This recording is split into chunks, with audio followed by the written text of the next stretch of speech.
बहू कभी भी अपने पैसों का घमंड नहीं करना चाहिए। अपने घर और पैसों की हेकड़ी दिखाते हुए ममता जी से कहती है, यह घर मैंने पूरे 1 करोड़ का खरीदा है। अच्छे से देख लो, पूरे घर में मेरी पसंद का फर्नीचर लगवाया है। और ये फर्श देख रही हो, इसका पत्थर मैंने स्पेशली राजस्थान से मंगवाया है, तब जाकर लगा है। इस घर का फर्श ऐसा है कि अपना मुंह देख लो, आईने की जरूरत नहीं है। अपने नए नए घर का दिखावा करते हुए ममता जी की बहू राधा उनको पूरे घर में घुमा रही है। पीछे पीछे ममता जी अपने बहू बेटे के नए नए घर को देखकर बहुत खुश हो रही हैं कि आज मेरा बेटा इतना बड़ा आदमी बन गया है, इतनी तरक्की कर ली है कि अपने इतने सुंदर घर खरीद लिया है। घर में कुछ कमरों में अभी भी काम चल रहा था। अचानक से ममता जी को दिखता नहीं है। पास में रखा हुआ एक पेंट का डिब्बा फर्श पर फैल गया। फर्श पर फैले हुए पेंट को देख करके राधा तो गुस्से में आग बबूला हो गई। क्या माँ जी, आपको दिखाई नहीं देता है क्या?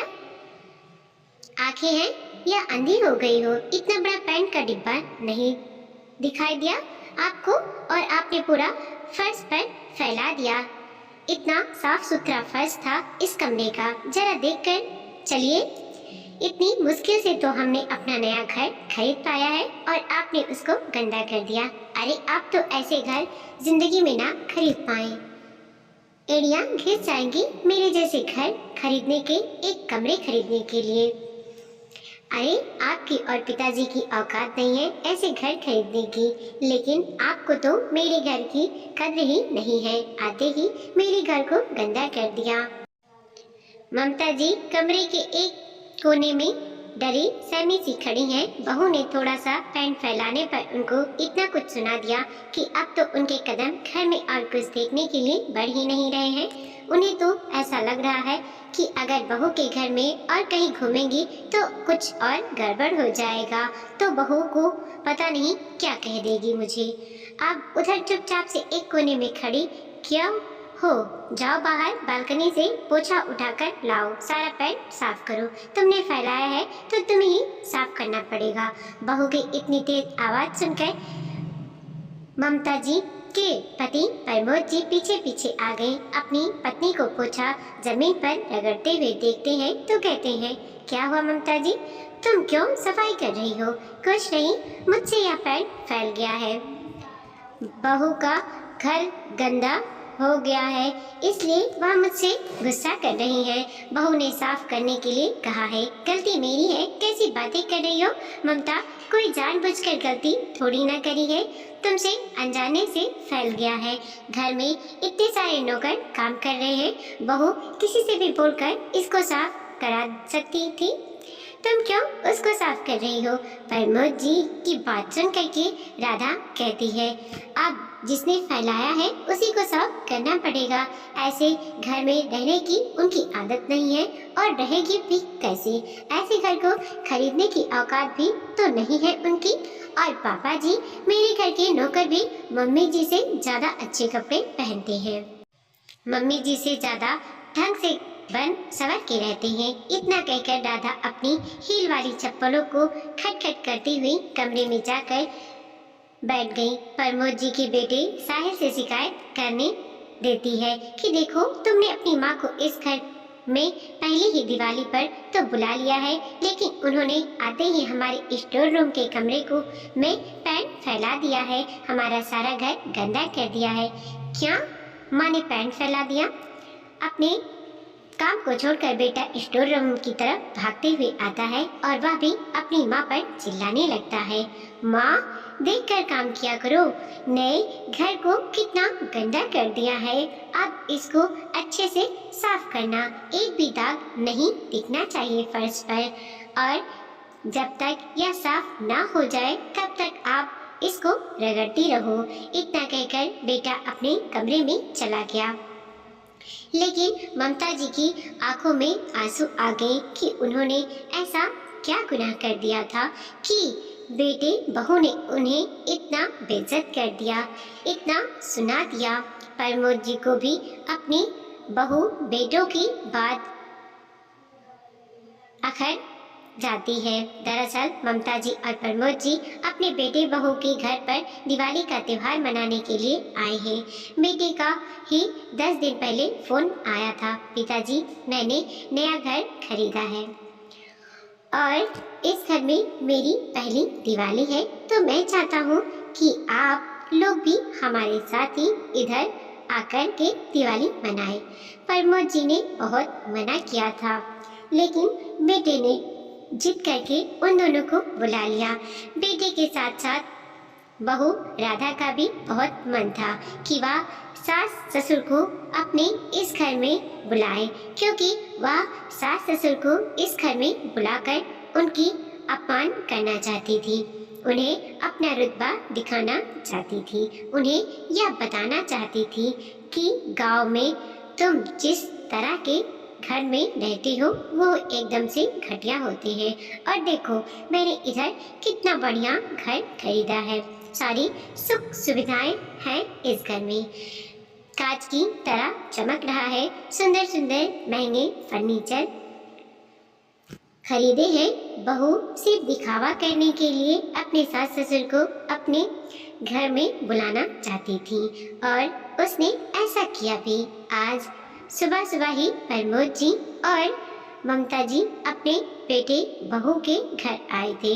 प्रमोद जी का बेटा बहू दोनों ही एक मल्टीनेशनल कंपनी में जॉब करते हैं। बहू तो पढ़े लिखे होने के साथ साथ बहुत ही नकचड़ी और घमंडी है। वह अपने ही से बड़ों का अपमान करने में जरा सा भी नहीं सोचती है। उसे अपनी जॉब का और पैसों का बहुत घमंड है। सुबह सुबह जब प्रमोद जी ममता जी घर आए थे तो बहू बेटे कमरे से निकलकर आए। फॉर्मेलिटी के लिए घुटनों से उनके पैर छुए, उसके बाद किचन में अपने नौकरों को आवाज देते हुए बोले, घर में कुछ मेहमान आए हैं, उनके लिए चाय नाश्ता लेकर आओ। अपने बेटे के मुंह से अपने लिए मेहमान शब्द सुन करके प्रमोद जी का व ममता जी को बहुत अटपटा लगा। उन्होंने उस समय तो कुछ नहीं कहा, लेकिन ममता जी मन ही मन सोच रही हैं, क्या हम अपने बेटे बहू के घर के मेहमान हैं? क्या बेटी बहू का घर हमारा घर नहीं होता है? खैर अभी आए हैं, किसी से कुछ कहना उन्हें ठीक नहीं लगता है। चाय नाश्ता होने के बाद बहू उन्हें अपना घर दिखाने के लिए ले जाती है। हर एक चीज को बारीकी से दिखा रही है, हर एक चीज के पैसे भी ममता जी को बता रही है। मैंने हर चीज बहुत कॉस्टली खरीदा है इस घर के लिए। घर घूमते वक्त ममता के हाथ से पैंट फैल गया।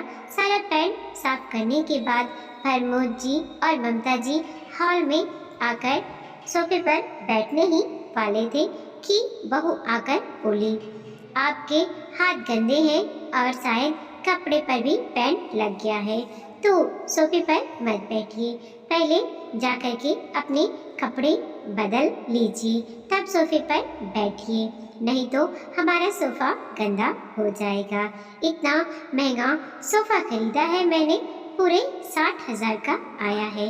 अपनी बहू की बात सुन करके प्रमोद जी उसका मुंह देखते ही रह गए। ममता जी कहती हैं, ठीक है बेटा, तुम सही कह रही हो, मैं कपड़े बदल लेती हूँ। और माँ, तुम क्या साड़ी पहन कर आई हो? क्या तुम्हारे पास कुछ ढंग के कपड़े नहीं हैं? तुम्हें पता है हमारी काम वाली भी साड़ी ऐसी नहीं पहनती है, तुम बिल्कुल गांव की गवार बन करके आई हो। यह तो नहीं है, अपनी बहू के पास जा रही हो तो कुछ ढंग के कपड़े पहन लेती।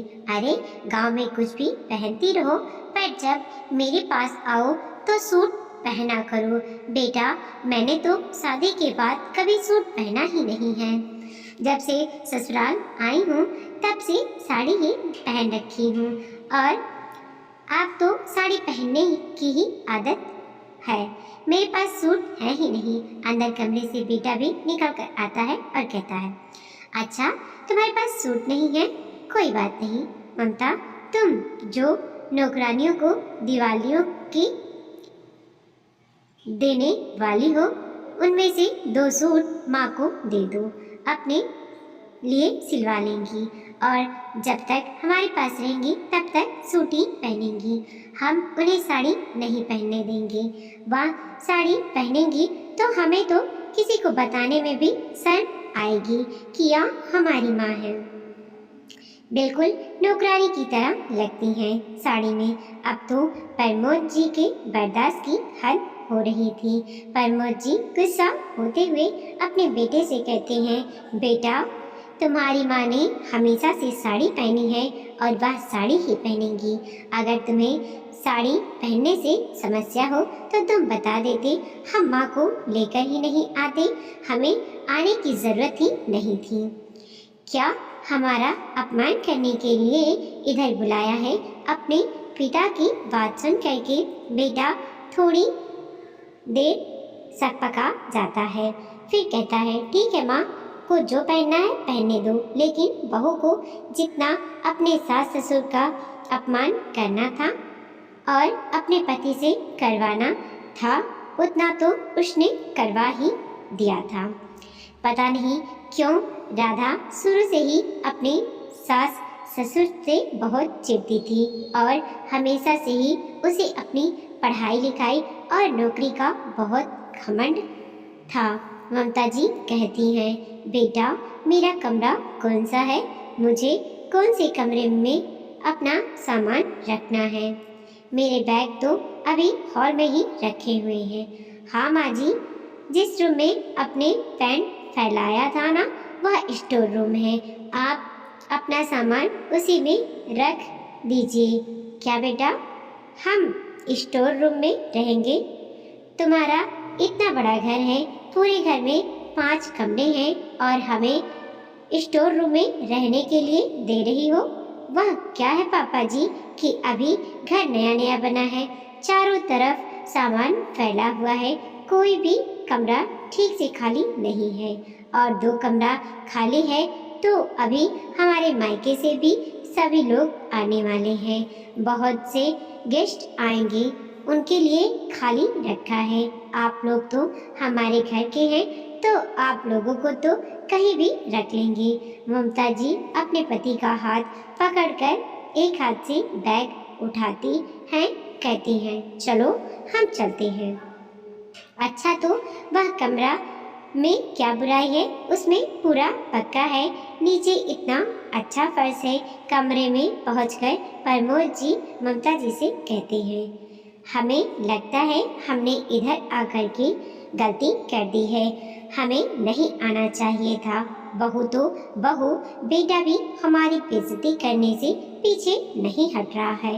अरे जिसकी वजह से बेटा इतना आगे बढ़ा है, हमने उसको इतना पढ़ा लिखा कर पाल पोस कर बड़ा किया है, उसको यह सब दिखाई ही नहीं देता।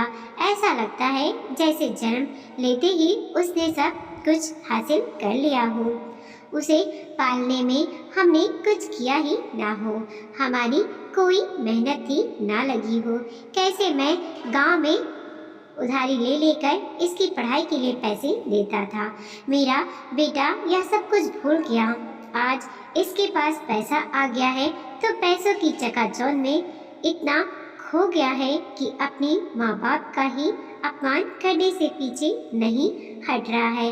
अपने पति के गुस्से को देख करके ममता जी कहती हैं, अब आप शांत रहिए, हम लोग 4 दिन के लिए आए हैं, उसके बाद वापस से घर चले जाएंगे। क्यों इतना परेशान हो रहे हो? नहीं ममता, मैं परेशान नहीं हो रहा हूँ, मैं सिर्फ इतना कह रहा हूँ कि बहू बेटा अपने पैसों का हमें कितना दिखावा करते हैं। क्या हमारे पास पैसे नहीं हैं? वह हमें ऐसे दिखा रहे हैं जैसे हम तो भीख मांग रहे हों, हमारे पास कुछ ना हो। अरे हम भी तो अपने गांव के जमींदार हैं, हमारे पास भी सब कुछ है और मैं इंटरमीडिएट स्कूल में अध्यापक रहा हूँ, मुझे भी पेंशन मिलती है। कुछ हमने गरीबी में जीवन नहीं बिताए हैं, हम भी अपने गांव में आराम से रहते हैं, हमारे भी बढ़िया ठाठ हैं। लेकिन बहू को तो ऐसा लगता है कि उसने घर खरीद लिया है तो उससे बड़ा कोई है ही नहीं, नहीं इस दुनिया में, और हमें ही अपने पैसों का दिखावा कर रहे हैं। मुझे यह सब बिल्कुल भी अच्छा नहीं लग रहा है ममता।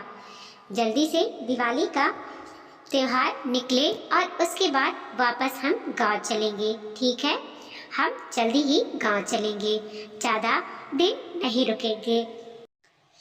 बड़ी मुश्किल से ममता जी प्रमोद जी अपने बेटे बहू के घर में 4 दिन गुजारते हैं। एक एक पल उन्हें पहाड़ के जैसे बीत रहा है, लेकिन चलो दोनों पति पत्नी एक साथ हैं तो आपस में सुख दुख बांट कर रह लेते हैं। दिवाली के दिन राधा अपनी सास ममता देवी के पास आकर कहती है, माँ जी आज मेरी खाना बनाने वाली ने छुट्टी ले ली है, मेरे पास ऑफिस का कुछ काम आ गया है, तो आप रसोई का काम संभाल लीजिए। रसोई में बहू भोग के लिए 2 से 3 सब्जियां बता देती हैं, पूरे खीर और 2 मिठाइयाँ बनानी है, आप यह सब कुछ कर लेना, मैं आकर आपकी सहायता कर दूंगी। बहू मैं इतना सारा अकेली कैसे कर पाऊंगी? ममता जी बोलती ही गई है बहू। ममता जी की बात को अधूरा सुनकर ही फरमान सुनाकर वह चली गई। अब दिवाली का त्योहार है, खाने के बिना काम भी नहीं चलेगा। ममता जी रसोई में गई, कुछ सामान भी नहीं पता है, बड़ी मुश्किल से ढूंढ ढूंढ कर कुछ बना पाती हैं। बहू ने कहा था कि सहायता कराएगी, लेकिन बहू का तो कुछ अता पता ही नहीं है। ममता जी ने फ्रिज से निकाल करके 2 सब्जियां बना ली, आटा लगा लिया, खीर बना ली, बहुत कुछ काम कर लिया, लेकिन बहू एक बार भी रसोई में झांकने के लिए नहीं आई। उसे तो ऐसा लग रहा है कि उसकी सास नहीं रसोई में उसकी काम वाली काम कर रही हो। जैसे तैसे खाना बनाने के बाद दिवाली को राधा होती है। दिवाली होने के बाद दूसरे दिन सुबह ही प्रमोद जी अपने बेटे से घर जाने की बात कहते हैं कि बेटा तुम मेरा टिकट निकाल कर दे दो, मैं देख लूँ मेरी ट्रेन कितने बजी है, उसी हिसाब से स्टेशन के लिए निकल पाऊँगा, कहीं देर ना हो जाए।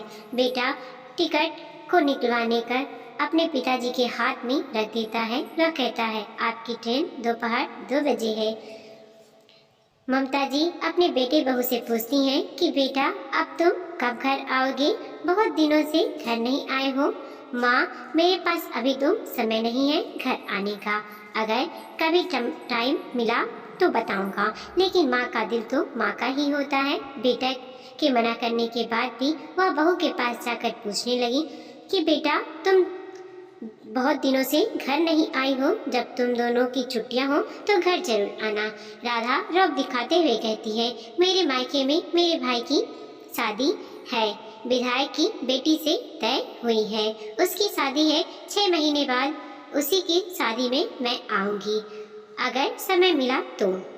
बहू ने घर आने में ही अपनी बातों में अपने मायके का दिखावा कर दिया। आखिरकार प्रमोद जी और ममता जी स्टेशन पर आकर अपनी ट्रेन में बैठ गए और पूरे रास्ते चुप रहे, क्योंकि उन्हें समझ ही नहीं आ रहा था वह अपने बेटे बहू के बारे में क्या बात करें।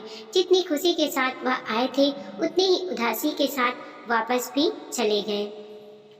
धीरे धीरे करके समय बीतता हो गया। 6 महीने बाद बेटी का फोन आता है कि पिताजी मेरे ससुराल में शादी है, मैं और राधा दोनों ही आ रहे हैं, एक दिन का समय एक्स्ट्रा है, तो सोच रहा हूँ हम आपके पास भी हो जाएं, लेकिन हम लोग उधर ज़्यादा समय तक नहीं रुकेंगे, क्योंकि गांव में हम लोगों का बिल्कुल मन नहीं लगता है, ना तो उधर कुछ सुख सुविधा होती है और ना ही कोई अरेंजमेंट होता है, इसीलिए सिर्फ हम एक दिन के लिए आ रहे हैं। ममता जी अपने बेटे बहू के आने की बात सुन करके खुश हो गई कि चलो इतने सालों बाद बेटे बहू घर आ रहे हैं।